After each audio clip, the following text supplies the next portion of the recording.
আরব কান্ট্রিতে আমাদের দৈনন্দিন জীবনে কথা বলার জন্য অনেক শব্দ এবং বাক্য ব্যবহার করতে হয়। সে সকল শব্দ এবং বাক্য নিয়ে আমাদের আজকের ভিডিও।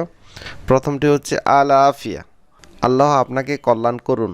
অনেক সময় আরবিতে কথাবার্তা বলার সময় দোয়া স্বরূপ অনেক কিছু বলে থাকি, তেমনি হচ্ছে আল আফিয়া, আল্লাহ আপনাকে কল্যাণ করুন।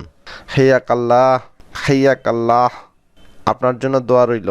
তেমনি আরেকটি বাক্য হচ্ছে দোয়া স্বরূপ হাইয়াক আল্লাহ, আপনার জন্য দোয়া রইল। মুস্তামাল, ব্যবহৃত বা পুরাতন। ইউজড, কোনো জিনিস ব্যবহার করা হয়েছে বা ইউজড করা হয়েছে, সে সকল ব্যবহৃত বা পুরাতন জিনিসকে আরবিতে বলে মুস্তামাল। আমাদের প্রিয়জনকে খুশি করার জন্য আমরা আরবিতে উপমা স্বরূপ অনেক কিছু বলতে পারি। হাবিবি মানে হচ্ছে আমার ভালোবাসা, বিশেষ করে পুরুষের ক্ষেত্রে বলবেন হাবিবি, আর মহিলা হলে বলবেন হাবিবতি মানে হচ্ছে আমার ভালোবাসা। ওমরি, ওমরি এটা একটি উপমা স্বরূপ বাক্য, আমার সমগ্র বয়স জুড়ে তুমি আছো, এই ক্ষেত্রে ওমরি। সাধারণত আমরা জানি ওমর মানে হচ্ছে বয়স, ওমরি মানে হচ্ছে আমার বয়স। গালবি আমার হৃদয়, ইয়োনি আমার চোখের মণি বা চোখের তারা। খালিদিন, খালিদিন আমরণ বা অমর। আল্লেম বা মুআল্লেম শিক্ষা বা শিক্ষক। কোনো কিছু রিপেয়ার করা বা মেরামত করা বা ঠিক করাকে আরবিতে দুইভাবে বলে, তাসলিয়া বা সাল্লাহ। ফন্দুক মানে হচ্ছে আবাসিক হোটেল, মাতাম খাবার হোটেল।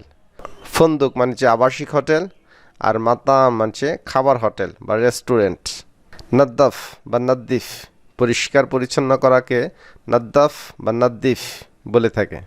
বারমুজা সফটওয়্যার, আমাদের বিভিন্ন প্রয়োজনে সফটওয়্যার ব্যবহার করতে হয়, সফটওয়্যারকে আরবিতে বলে বারমুজা বা বারমুজাত, বারমুজা বা বারমুজাত। ইনাজ্জেল বা হামিলো ডাউনলোড করা, ইন্টারনেট থেকে বিভিন্ন কিছু আমরা ডাউনলোড করে থাকি, ডাউনলোড করাকে আরবিতে বলে ইনাজ্জেল বা হামিলো। ইসমা ওয়া মাইসমা, ইসমা ওয়া মাইসমা, শুনছ নাকি শুনছ না, শুনছ নাকি শুনছ না, ইসমা ওয়া মাইসমা।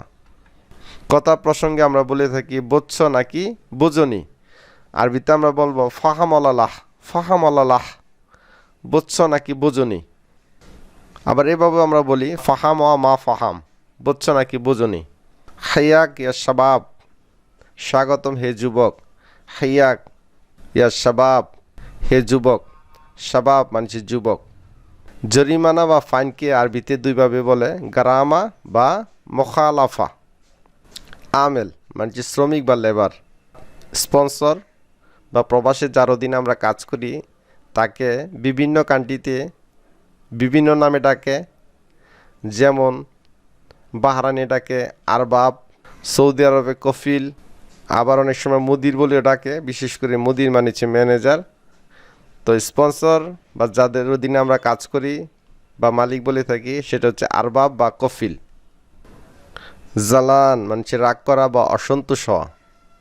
আনা মারফ, আমি জানি না, কোনো কিছু আপনি না জানলে বলবেন আনা মারফ, আমি জানি না। আনা ফান্নান, আমি সব জানি বা আমি পটু। আনা ফান্নান, হুয়া ফান্নান, তিনি পটু লোক বা অনেক জানেন, বা টেকনিশিয়ানকে অনেক সময় বলে থাকে ফান্নান। জেদিদ মানছি নতুন, জেদিদ মানছি নতুন।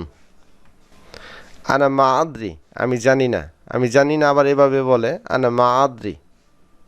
যারা আমাদের চ্যানেলটিতে আজ নতুন জয়েন করেছেন সাবস্ক্রাইব করে সাথেই থাকবেন, কারণ আমরা প্রতিদিনই চেষ্টা করি নতুন নতুন আরবি ভাষা শেখার ভিডিওর আপডেট নিয়ে আসার। তো পরবর্তী ভিডিও দেখার আমন্ত্রণ জানিয়ে আজকের মতো বিদায় নিচ্ছি। আসসালামু আলাইকুম।